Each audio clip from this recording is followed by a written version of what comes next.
She does some sort of spell work to make herself look like a little old lady.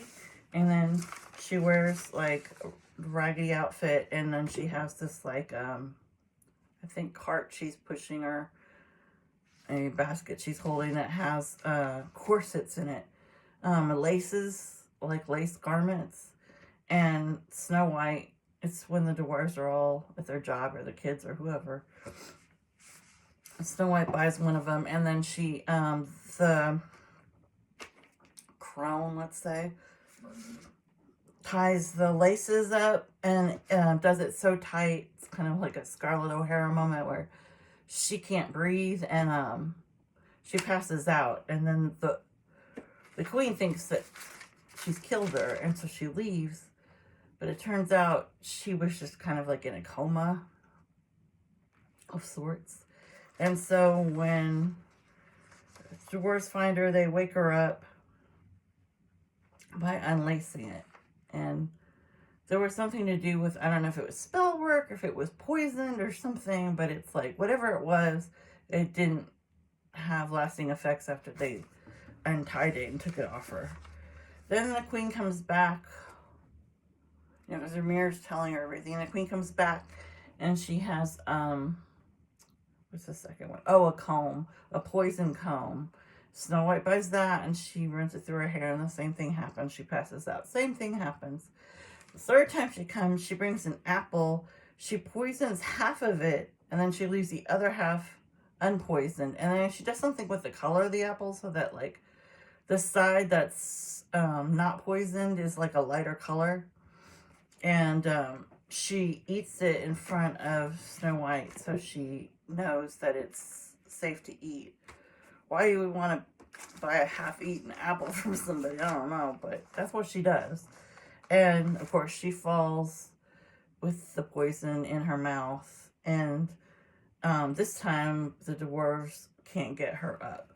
And so, I can't remember the exact details, but for some reason, they get, like, a glass casket. And she's placed in that so they can still look at her. But, you know, she's not dead. I don't know.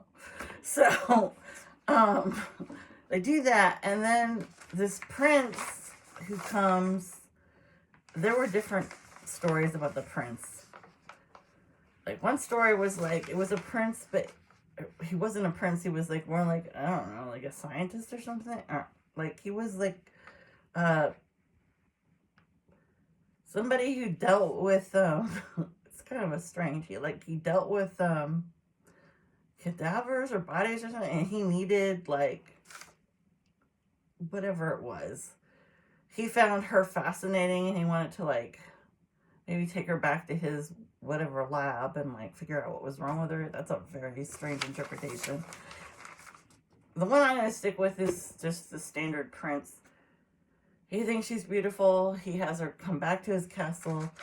However, his servants who are carrying the casket get really stressed out because it's really freaking heavy and there's lots of hills.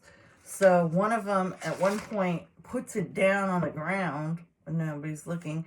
And when he does that, it clicks open. And whatever's lodged in her throat comes out. And the apple comes out. The poison part. So she wakes up. And that's...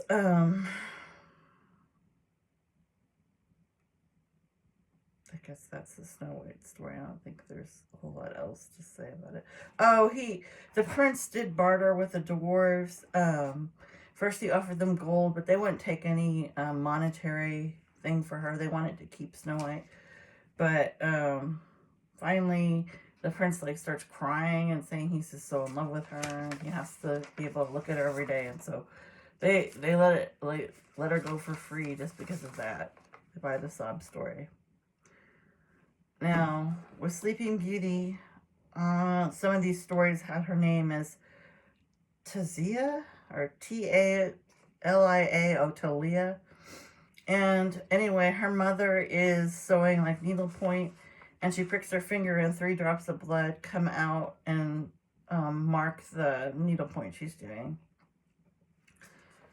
And when this happens, a curse happens. I don't know if it had to do with the bloodletting, but a curse is put on the family that um, whatever child she has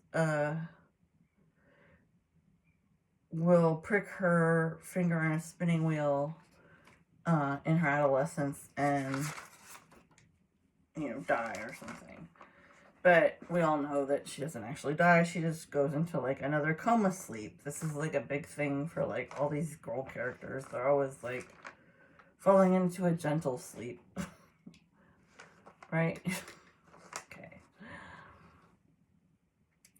And they all look beautiful, and they, there's no tubes coming out of them like when someone's in the ICU and they're, unconscious. Anyway, because she falls into that sleep, she does prick her finger on a spinning wheel. That does happen. She finds one like in a closet or something that's locked up. They had got rid of all the spinning wheels and burned all of them, and there was one left. And of course she finds it. And once she's in that comatose state, they take her to a country estate. Her father has her moved to like some country estate, and it's like, I guess the door's unlocked. I don't know what's going on with these people, but this man comes in there. Supposedly he's a young man, and he doesn't kiss her. He actually impregnates her, and he leaves. He just leaves her, and of course she doesn't know anything because she's unconscious. It turns out she has twins, and she miraculously gives birth. I don't know, nobody's there. She gets midwife. She just gives birth. The twins are called the sun and the moon, and one of the twins tries to suck on her thumb. I guess he can't crawl up to where her breast is, and he sucks a splinter out and spits it out.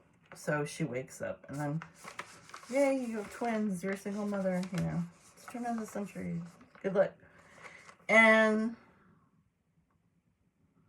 because of the curse, who is this? The stepmother? I don't know if I have the right story. Maleficent, isn't it? Like in the movie? Whoever put the curse on her shows up at her wedding, because she's about to get married, and comes to the altar, I guess, to try to recurse her or something and take away her joy, because that's what, I guess, any older woman, that's like all she does in these stories is, go try to kill young women. That's like her mission in life. It's ridiculous, but okay. But instead, the king makes her have to wear these dancing shoes, but they're scalding hot. He puts them in almost like where you would brand somebody, so they're boiling hot, and she has to dance in them, and she dances to her death. Kind of gross. Okay, so that's all Snow White.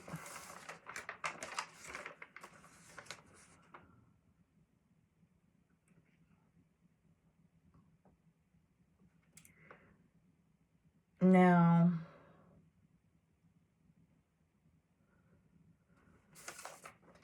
with Rapunzel, many people think Rapunzel is based on an Italian saint named Saint Barbara, and apparently Saint Barbara was so beautiful that her father had like some kind of control issue with her, and I guess the wife was dead, because it seems like all these mothers are always dead, and so there's nobody to like stand up for Rapunzel, no siblings, and so this is a true story. That's how they got the tale of Rapunzel. They based it loosely on this real story in Italy. And this guy is so creepy. He's so really hates his daughter. Loves his daughter. It's gross. It's like he's obsessed with her.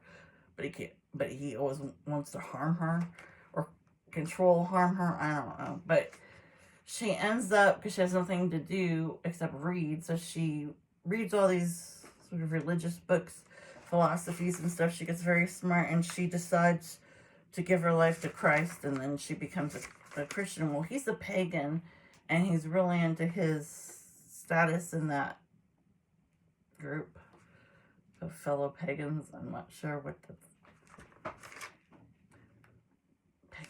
pagan brotherhood, I don't know. But anyway,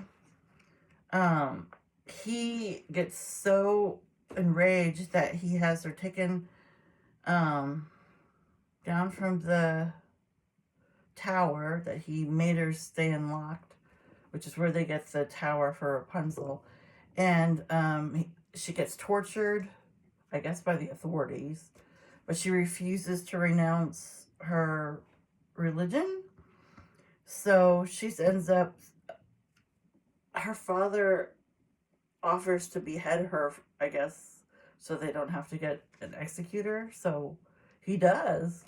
And then shortly after that, he and another one of the men present, I don't know if it was an authority figure or someone from the church. I think it was someone from the church. They're both struck by lightning. So there's some kind of, she becomes a saint, and she's like the saint of, like, it's like almost like natural disasters or something, like Mother Nature. So like if there's fires or if there's like lightning storms, that, you know, pray to Saint Barbara. So the other stories about Rapunzel are also pretty awful. Pretty much all these girls are isolated. They're put somewhere where they're I mean, the whole point is to keep them virgins and keep them away from men, except the controlling men who are like their fathers or whatever. The other Rapunzel stories, I think it's more like the original Rapunzel tale before they cleaned it up, is that she's up in the tower. There's like another older lady who hates young women, and I think she's a witch, and she uses Rapunzel's hair to climb up and down and visit with her. Once she goes up there, she like it wasn't the time she usually came, and she found a man up there who was romancing her, a young man, and so the witch kills him, and somehow, I don't remember all the details, but somehow Rapunzel gets out. I don't know if the witch runs away or if she's killed. I can't remember. But the main point is that when Rapunzel gets out of the tower, it turns out she's pregnant with twins. Another twin birth. Probably by herself. But yeah, that's the Rapunzel story. Yep. It's a lot of happy stories, huh? I think we did Sleeping Beauty, don't we? Yeah. I mean, Sleeping Beauty was a little boring. But, I mean, boring as in it wasn't, like, really dramatic or graphic. Okay, that's all I'm going to do for tonight. So, I hope everybody has a good week.